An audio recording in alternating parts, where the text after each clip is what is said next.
Hello world, Geriatric Geek here. How in the heck are you? I hope you're doing great. It's another beautiful morning here in North Las Vegas. Today is the 15th of December 2021. It's a Wednesday. Thanks for stopping by. It's a beautiful day here. Like I said, North Las Vegas, we had rain yesterday all day. It was wonderful. I know, that's weird. People liking rain. But here in Vegas, it's a rare commodity, so we celebrate it whenever we get it. So, hey, thanks for stopping by. Today I've got a Kino Lorber Sale haul, part 2, and also an Arrow video sale haul. Yeah, I've got quite the Arrow video collection, so one of these days we're going to take a little time and I'm going to show you everything in my Arrow video collection if you're interested. Let me know down below. So, like I said, let's get started. Today hopefully is a good day for everybody out there. Hope you're staying safe. First up, we have the Kino stuff. This is their Kino's Redemption line, The Escapees, with by Jean Rollin, who of course has done a couple. She's a French director. She's done a couple of these type films already. Let's see, what were they?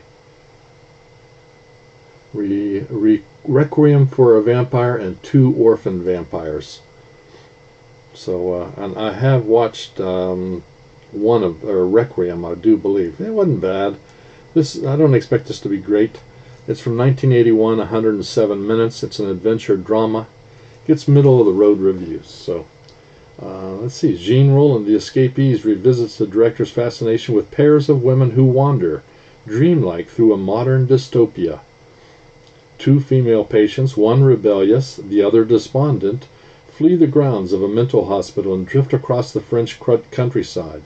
After finding refuge among a band of gypsy-like exotic dancers, they cross paths with a petty criminal, an aging fortune teller, and a quartet of swingers, okay, with sinister intentions, punctuated by moments of unexpected violence and lyrical beauty. The Escapees is among Rollin's most personal films and has been remastered in HD with the original 35mm negative. There you go. The Escapees. Redemption line. Next up, this one looks fun to me. Man's first adventure into the incredible fourth dimension. That's right. That's right. 4D Man. 4D Man. Got Lee Merriweather. I believe this was her first film ever. I may be wrong about that, but I think it was.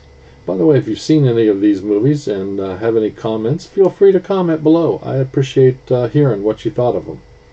So 4D Man is not rated, 1959, 85 minutes, sci-fi horror classic. Actually gets better than average reviews. So let's see what it says here. Science whiz Dr. Tony Nelson has made an amazing discovery. He has developed a method of stimulating the molecular structure of solid objects so that they can be joined or pass through one another.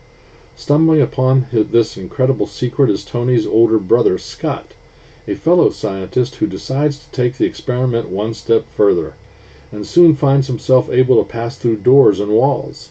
But his newfound freedom of movement has unforeseen side effects, for each time the power is used, Scott ages a bit, and only by touching other living beings and draining their energy, and thus their lives, can he maintain his age. In addition, this incredible force is driving Scott quite mad, and he's just noticed his beautiful would-be fiancée, Merriweather, expressing an interest in his brother Tony. Filled with eye-popping special effects, 4D Man takes sci-fi to a whole new dimension. Yeah, this one sounds like fun. Let me know down below if you've seen that one. Another one I think would probably be cool. Wow. Dead of Night. Dead of Night. Never heard of this one. Let's see. It's 1940. Oh, it's an old one. Black and white. 103 minutes long. Not rated. Horror. And it gets really good IMDb ratings from what I remember. This is the uncut version from the UK, and evidently it's pretty creepy. I like creepy. Alright, a group of strangers is mysteriously gathered at a country estate where each reveals a chilling tale of the supernatural. First, a racer survives a brush with death only to receive terrifying premonitions from beyond the grave. Then a teen's innocent game of hide-and-seek leads to an encounter with a macabre. Next, a young couple purchases an antique mirror that unleashes a horrific power from its past. In a lighter vein, two competitive golfers play for stakes that may haunt the winner forever. Finally, a renowned ventriloquist descends into an abyss of madness and murder when his dummy develops a mind of its own. But even after these frightening tales are told, does one final nightmare await them all? Britain's venerable Ealing Studios brought together 4 brilliant directors. This is the uncut and complete UK version of Dead of Night, now newly restored in 4K from original archival materials for the first time. Dead of Night. Pretty cool. Looks like fun. I like those creepy black and white ones. I really do. Next up, Doris Day. Who remembers Doris Day? And Roddy McDowall. Alright, Roddy McDowall. Midnight Lace. Midnight Lace. 1960? 1960, 103 minutes, not rated. Mystery thriller. That gets much better than normal review. It gets 6.8 on IMDb, I do believe. 6.8, 6.9, something in there. Yeah. This is kind of Hitchcock-like, I guess, from what I'm getting. Target for Temptation or Terror. Screen legends Doris Day and Rex Harrison star in this shocking Hitchcockian thriller, wonderfully directed by David Miller. Is the elegant newlywed wife, Doris Day is the elegant newlywed wife of British financier Anthony Preston.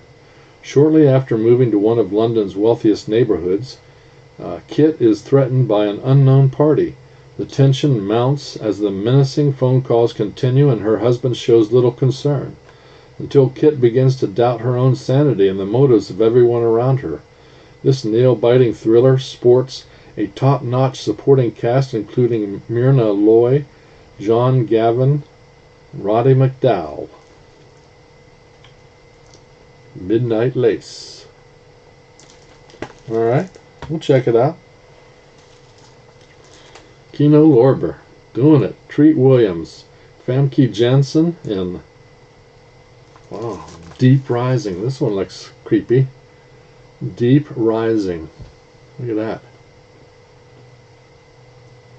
A monster. Is this a creature feature? Yay. 1998, 106 minutes, R-rated adventure horror. Better than average reviews. Buckle up for an edge-of-your-seat excitement with this explosive hit, Deep Rising. A band of ruthless hijackers seize the most luxurious cruise in the world only to find that all passengers have mysteriously disappeared. But they are not alone. Something terrifying is lurking just out of sight. Behind every deck and passageway, a deadly force from the unexplored depths of the ocean that begins to snatch the horrified intruders one by one. A battle to escape the doomed ship alive. There you go. Deep Rising. Look at that.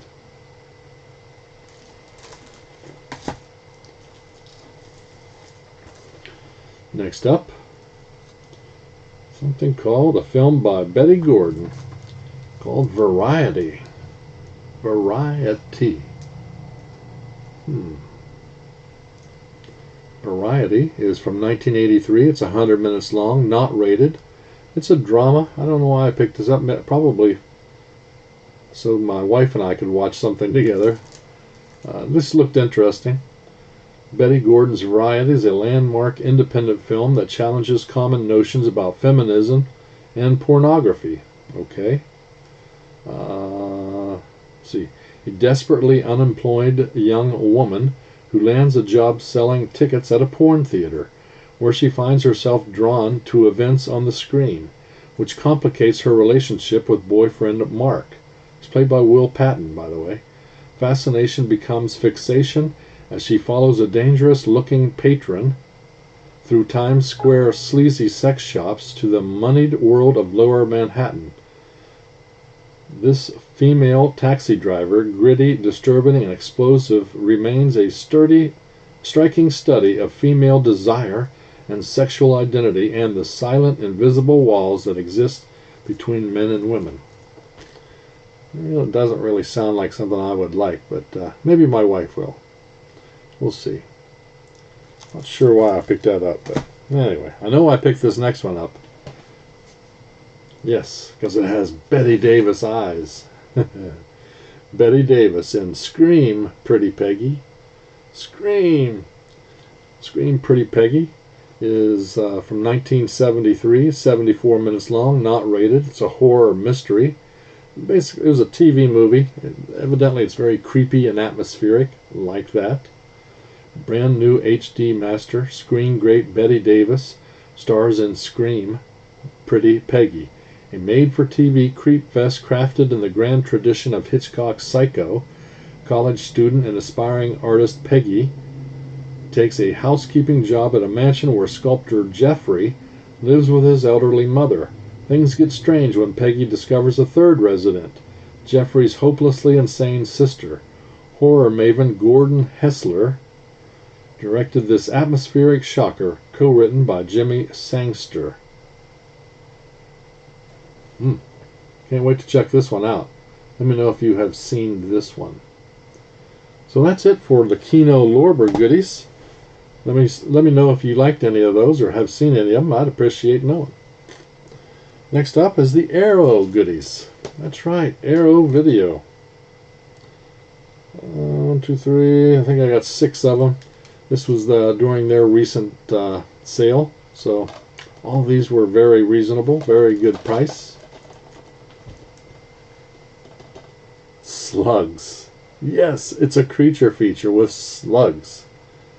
I've seen this one and just never picked it up. I thought, what the heck, for a good price, I'm going to pick this up.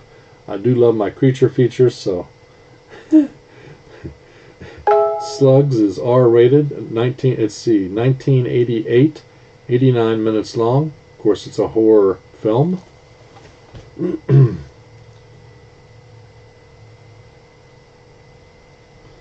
From celebrated Spanish director Juan Piquer Simon, the man behind the truly demented slasher flick Pieces, indeed that is demented, comes the terrifying tale of mutant slugs on the rampage in small-town America.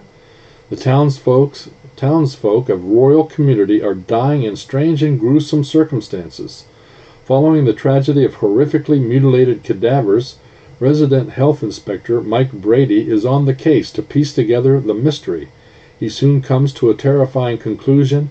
Giant slugs are breeding in the sewers below, and they're making a meal of the locals. Slugs outdoes its creature feature peers by adding an extra dose of gross-out gore into the equation, culminating in one of the most squirm-inducing animal attack movies ever to sliver its way across the screens. Alright, it sounds wonderful. Gets me laughing. I like it. I'm laughing just reading it. I'm sorry. Woo. Some of these descriptions are just amusing as heck. Warning from space. Alien? I think so. Let's check it out. Alien, Warning from Space, not rated, 87 minutes from 1956. It's a drama sci-fi. It gets middle of the road reviews. It's one of those where the aliens are trying to help Earthlings. That's a weird take on aliens, huh? The first Japanese science fiction film to ever be made in color. This features an eye-popping special effects from the same team at Dai Studios that would bring Gamera to life a decade later. Whoa, decade later. I loved Gamera series. Excuse me. As Japan is rocked by mysterious sightings of UFOs over Tokyo and large one-eyed aliens attempting contact, scientists collaborate to investigate the unexpected rise in extraterrestrial activity. Unbeknownst to them, one of the aliens has already assumed human form and is about to deliver a very important message that could be humanity's last hope for survival. Yeah. Aliens helping Earthlings. Come on. Oh, funny stuff. All right. I think this is the Japanese take on the Invisible Man here. This is the Invisible Man Appears. It's not rated, 82 minutes long, from 1949. Horror sci-fi. Japanese film version, like I said, of The Invisible Man. Finally released outside Japan for the very first time, these unique riffs on H.G. Wells' classic character are two of the earliest examples of tokusatsu, that means special effects, cinema from Dai Studios, later the home of Gamera. In The Invisible Man, there's two films on this. I didn't realize that until just now. There's two films on here. In The Invisible Man Appears, written and directed by Nobuo Adaki, I'm killing these names, I am so sorry. 1949, a scientist successfully creates an invisibility serum, only to be kidnapped by a gang of thugs who wish to use the formula to rob a priceless jewel. In addition to being the earliest surviving Japanese science fiction film ever made, the film's entertaining special effects were an early credit for the legendary Raya. 5 years before, he first brought Godzilla to life. The other film is The Invisible Man versus the Human Fly. It tells the story of a series of mysterious murders where the only clue is a strange buzzing noise at the scene of the crime. Could this be linked to a secret wartime experiment in shrinking humans to the size of insects? And can a scientist who's just invented the visibility ray be the one to stop it? The Invisible Man Appears. The Invisible Man Appears. The Invisible Man versus the Human Fly is 96 minutes long, from 1957, and it's not rated. Sounds like a fun time to me. Oh man, I'm getting creeped out here today. Next up, from Arrow. I've seen this many times, this flick. It's an anthology flick called Creepshow 2. Let's get the glare off of there. There we go. Creepshow 2 is R-rated, 90 minutes, 1987. Like I said, it's an anthology. It's got George Kennedy and Tom Savini. This is not as good as the first one, but I like this, and I didn't have it on Arrow, so I thought I'd pick it up. Let me know if you guys have seen this and what you thought. Titans of Terror, George A. Romero and Stephen King deliver yet another selection of blood-curdling tales in Creepshow 2, the follow-up to the 1982 horror classic. In Old Chief Woodenhead, a group of young hoodlums face retribution from an unlikely source after looting a local hardware store. Meanwhile, the raft sees a group of horny teens wishing they'd read the warning signs first before taking a dip in a remote lake. Finally, an uptight businesswoman finds herself with some unwanted company following a hit-and-run incident in The Hitchhiker. Retaining the same EC comic book flavor that made the original such a hit, Creepshow 2, this time directed by longtime Romero collaborator Michael Golick, is a standout horror anthology from the minds of two of the genre's master craftsmen. Whole bunch of special edition contents also. That's what makes Arrow stand out so much, is all their special edition contents. Creepshow 2. Glad to have it, finally, from Arrow. Oh, this is a nice one. This has even got a slip cover on it. I haven't opened any of these, by the way. Some secrets won't stay buried. The deeper you dig. The deeper you dig. The nice slippy dippy. There you go. Sleeper. The deeper you dig. Let's see. It's from 2019. 98 minutes long. It's a drama horror.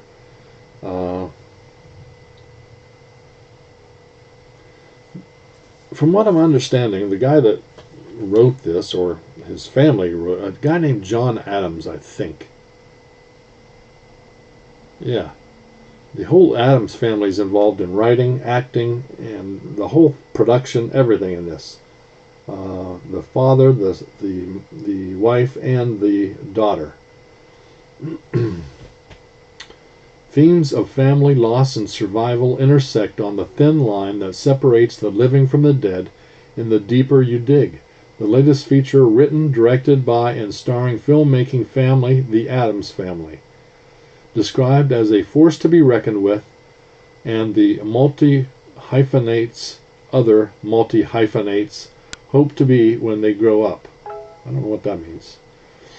Bogus tarot card reader Ivy and her teenage daughter, Echo, are an unconventional but loving mother-daughter team.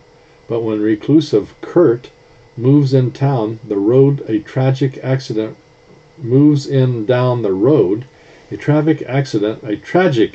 results in Echo's murder, causing 3 lives to collide in mysterious and wicked ways. Kurt believes he can hide his secret beneath the earth, but Echo, refusing to accept death, burrows into his head until he can feel her in his bones. As she haunts his every move, trying to reach her mother from beyond, Ivy must dig deep to see the signs and prove that love won't stay buried. A dark, unsettling meditation on grief, survival, and the brittle barrier that separates the living from the dead.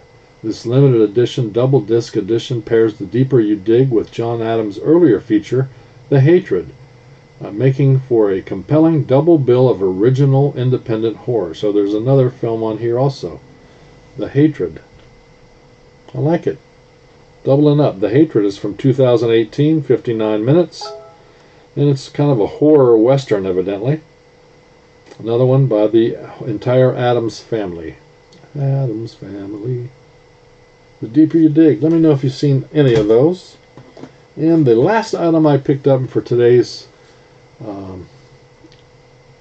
video, Tiki, the Immortal Monster, a film by Ricardo Frito and Mario Bava. There you go, Tiki, an immortal monster.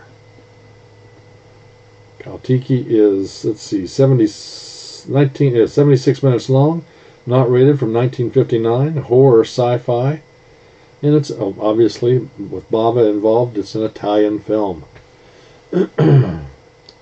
Excuse me. Arrow Video presents a collaboration between 2 giants of the Italian cult cinema, Ricardo Frita, who's done The Vampires and The Horrible Dr. Hitchcock, and Mario Bava, who did 5 Dolls for an August Moon, Blood, and Black Lace. A team of archaeologists led by Dr. John Fielding descends on the ruins of an ancient Mayan city to investigate the mysterious disappearance of its inhabitants. However, the luckless explorers get more than they bargained for when their investigation of a sacrificial pool awakens the monster that dwells beneath its waters, the fearsome and malevolent god Tiki. There you go. Let me know if you've seen any of these guys. Let me know and what you thought. Tiki. So I've got some watching to do. I plan to do three movies today. So I got to get started. Hope you guys are having a good day. Hope you're staying safe. Keep that. Oh, if you like this video, don't forget, give it a thumbs up. It helps the analytics, as you guys know, the algorithm. Also, you hit that button, hit that bell, so you get notified. I can't talk today, sorry. And yeah, subscribe. I do appreciate it. More giveaways coming up. Matter of fact, I have a couple Arrow films unopened. Because yes, I went through my Arrow films yesterday. I found 2 that I had doubles of. So my loss, your win. So stay tuned for that in a future video. More than likely, today's Wednesday, more than likely Saturday or Sunday. So until then, you guys keep smiling, keep having fun, keep that positive attitude about you. Until next time, peace.